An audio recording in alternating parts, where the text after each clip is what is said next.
Hello everyone, it's Quest Quenches here today, and I'm going to be talking about the 5 things I really like about Starfield. So to start off, let's talk about quests. There are so many things to do in Starfield. Some quests are really fun to play and well written, and it just gives you a sense of the world and the characters, and there's a lot of depth to them that I really enjoy playing. I really like everyone at Constellations. They seem genuinely well written people coming from all walks of life. They seem to want to do good. But I have seen that there are companions in the Crimson Fleet that respond well for you doing dastardly things. So a good amount of variety for companions. And they generally they seem really like people. And the facial animations are not too bad on those kind of characters that have had a lot of attention. But with other characters it's a little bit but never mind about that. But yeah, the main companions I really like. I think they're really good. The second thing I really enjoy about Starfield is the gunplay. I really enjoy the variety of guns to use, and as well as how they feel very realistic, and all the reloading animations look great. I have one problem where I have to use only certain guns because sometimes my carry weight can't fit all my favorite guns, so I like having the option to swap them out all the time. So it's definitely an interesting thing to use your assault rifle for a while and then decide to change to a shotgun for a little bit just to spice up gameplay, and it's quite fun, the change, and it's something I really enjoy. Next up we have the world building.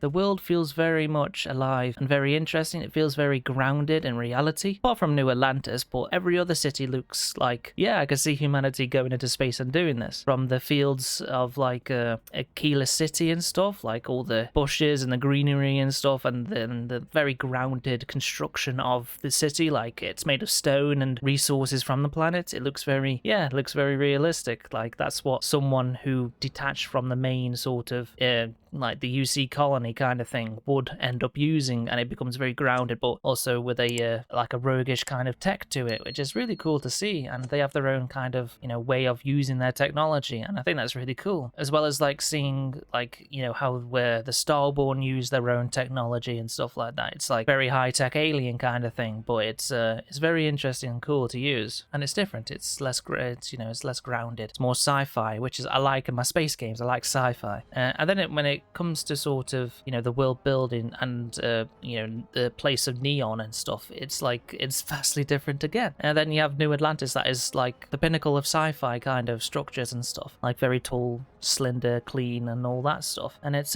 very interesting. You have that variety of places you can immerse yourself in. And discovery, I like discovering places that weren't in the trailers, finding little unique things in my playthrough, and it just makes it a little very fun and like, oh sweet, I found that, that's pretty cool. And my sense of discovery is just off the charts with Starfield, and it's just really fun. I like coming across unique locations and stuff like that. I think the handcrafted stuff is really top tier, and I really enjoy that part. Even with the generation stuff, I sort of rationalize it by like, hey, this is probably a fabricated replicant of other places because that's how they make them. It's the same place on different planets because that's the blueprints of this place, so it's like that makes sense to me in a way. That's how I rationalize it, and I imagine that's how we would do it in the future, that if you have a robots manufacturing facility, it will be the same blueprints because we'd want to make the most of the resources and stuff, so it would be the same and stuff like that. So that's how I rationalize the the random generation and stuff like that. So it seems to work in that way. Next up we have the character building, which is really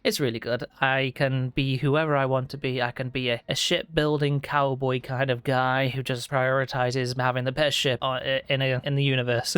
And it's just really fun to do. As well as you can be a space pirate too, and you can choose what to be, or you can be like a lone ranger dealing out some justice in the world, or a very strict UC officer or anything. There's no funny business, no leniency or anything, and it's pretty cool to play, and they're all sort of very unique. I mean, for your first Let's Play you're going to be doing it all, but then as you go through and want to play as a particular character and role play and stuff, you have the opportunity to just be that character and only go down the Lone Ranger sort of storyline or the UC officer, like I said. So I think there's plenty, you know, for people to make videos about role playing and stuff like that, and there's plenty to do. I mean, even though you're a UC, you know, officer, you can still do the optional quests and stuff, so it works with a lot of things. And then finally we get onto the shipbuilding aspect. I really like building my ship and upgrading it, making it stronger, changing out the reactor and stuff, and the progression is quite nice when playing it. It generally feels very rewarding, and I really do like that. I think that's really, they've nailed the sort of reward. It's like, oh, I've leveled up my my starship perk by blowing a lot of people out of the sky, and then I can go back and you know, after I get a skill point, I can upgrade that and then get an additional part to my ship, which is really cool. And then once you get that far into the game, you can just scrap that entire model of ship and build your own,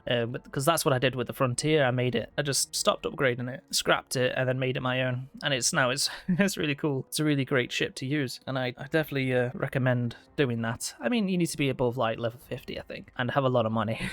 So yeah, better get surveying those planets. But yeah, it's actually a really fun game, and as much as I said there's like a few things I dislike in it that I felt quite sloppy, but there is some amazing things about the game, and that I've already discussed. I am generally really enjoying it, and it's the Bethesda game I've wanted for quite a while. Of course, I still want, you know, the Elder Scrolls and another Fallout in a you know, in their style kind of thing, but still this new IP it's created a really good foundation to build off, but what's there already is really fun. So it's a really good step up Bethesda, I feel. They've got the space game, they've got the apocalypse game, and they've got the fantasy game. So I think they've got 3 power cards now, and they just need to keep evolving it and making it the best they can. So yeah, that's the video. That's 5 things I liked about Starfield, and I'm still finding more things I like about it. And yeah, I will see you in the next one. Don't forget to watch the 5 things I dislike about Starfield. Just, you know, balance out the equation.